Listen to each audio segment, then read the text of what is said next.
Hey, Book, how much would you think the nose affected you tonight? Not at all, honestly. The nose feels fine. So, we lost the game. Next up is Anthony Slater with The Athletic.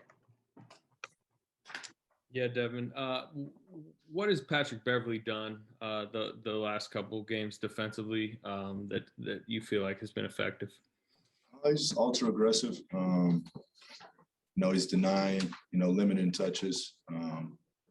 So, he has one objective out there, and we understand that. So, I feel like other things should open up, and, we have to look at the film and see what's open and see what we can get.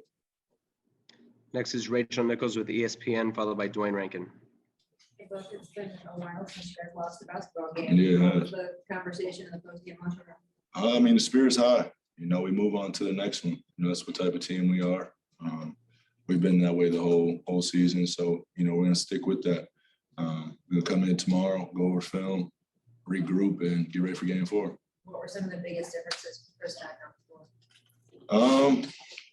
I think he was getting his wind under him, getting back, coming off of a virus, not doing any activity for a few days. But, he's ready to go. He's ready to get the practice tomorrow and, ready to get back at it. Next is Dwayne Rankin with the Arizona Republic, followed by Mark Spears. How much will that conversation that you and Monty have and looking at film will help you going in tomorrow so you can kind of see what you were seeing, but actually see it, and that's it? Yeah, that's the name of the game. You go and, you watch film and see what we could have done better. We've been doing that since we started playing basketball. So, you watch film to improve and, to see what you might have missed in something in a high tempo game. So, we're going to regroup. How much did you guys miss Cam tonight? How much of what? Did you miss campaign? Oh, a lot. I hope his ankle's doing okay. Obviously he's been that spark for us, and, he's made a lot happen for us while he's been out there. So, I just hope he's in good health. I'll check up on him after we get out of here. This is Mark Spears with ESPN, followed by Kellen Olson.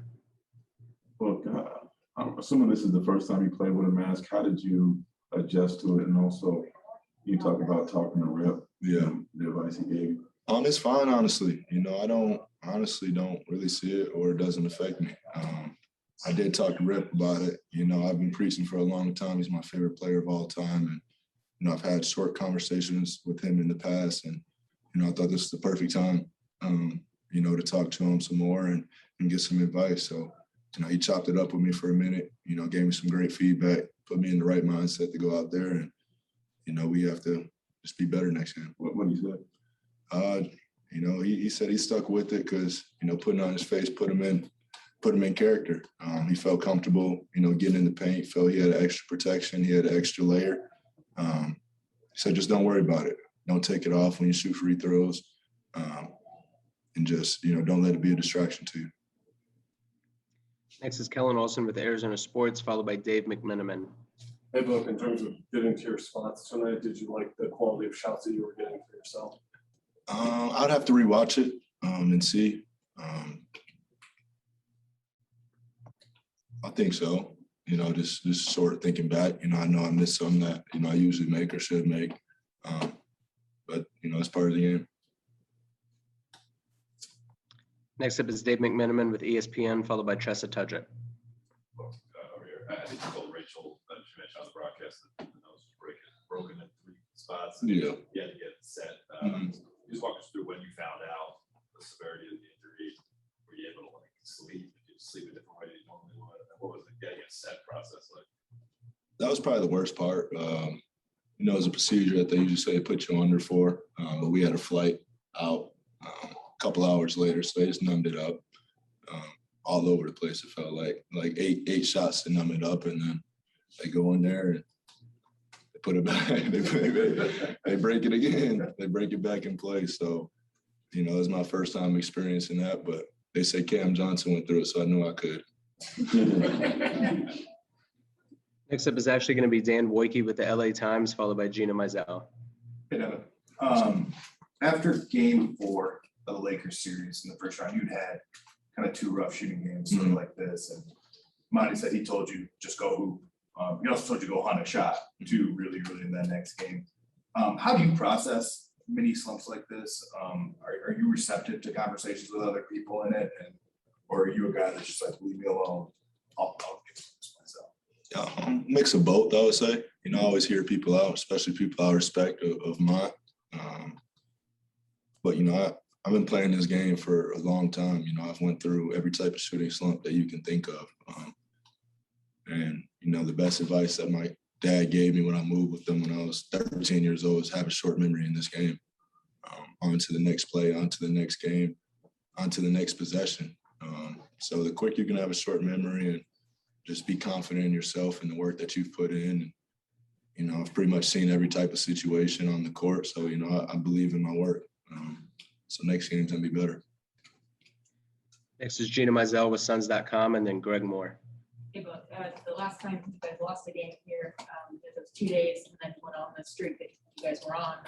Is there anything from those 2 days after game 3 of the Lakers series, as far as how you guys approached kind of bouncing back, that you feel like can help you guys this time around? I mean, we keep our gym the same. You know, that was my first time experiencing that. After we won versus the Lakers and lost 2, you know, we're down 2-1 in LA, and you come in the gym and it's chill. Everybody's laughing, everybody's having a good time, but focus at the same time. Just with the, you know, there's understanding around the team on what our next objective is and what we have to do. So it's not really talked about that much. You can just feel it in the energy, even when you're laughing, having a good time out there. Like everybody's zeroed in and locked in. Final 2 questions are going to be Greg Moore with the Arizona Republic and Brendan Clean. Hey, Devin, Greg Moore, Arizona Republic. You and Chris both had bad shooting nights early and were going to DA early in the first quarter. And I'm wondering what got you guys away from that as the game went on. I'd have to go back. You know, the game happened so fast. So, you know, that's what the film is for. Yeah, that's that. Final question is going to be Brendan Clean with Locked On Suns. Hey, Book. It seems like late in these games, they seem to have a shot to answer a lot of what you guys are doing. How do you go about containing them when they go 5 out like that and they have all those shooters on the floor? Well, I think the biggest thing is just guarding your man, just so you're not in rotation. They play a 5-out style of basketball when they go with that small ball lineup. And, you know, I think they're just trying to drive and kick. So just stay in front of your man to keep the team out of rotation. Many guys on this team, you know, have talked about poise throughout this postseason. Just in a packed house like this one was tonight, in a game of this magnitude, just how tough can it sometimes be to, you know, keep that poise, and how important will that be going forward? I don't know if tough is the right word. It's just something that you have to do. But you're right, it was a packed house. They just kind of outplayed us tonight. So I can bring it tomorrow and getting ready for the next one. Next up is going to be Nicole Jorina from Puerto Rico. Hi, Cam. How much important is for you and the team have veterans like Jay and Chris in this moment when the team don't lose the focus of the war? In the beginning, can you repeat the question, please? Of course. How much important is for you and the team have veterans like Jay and Chris in this moment when the team don't lose the focus of the war? It's kind of good. Is Chris and Jay situations? Yes, like veterans in the team. Yeah, very important. Obviously, they've been here. Chris has been here a lot. Jay's been here. So that veterans headiness and poise is really, and their guys would definitely rely on for that. Thank you. Next up is Christos Saltas from Greece. Hello, Cam. Hope you're doing well. What did you learn from tonight's game for you as a team, and what would you like to improve with Chris Paul on the floor in Game 4?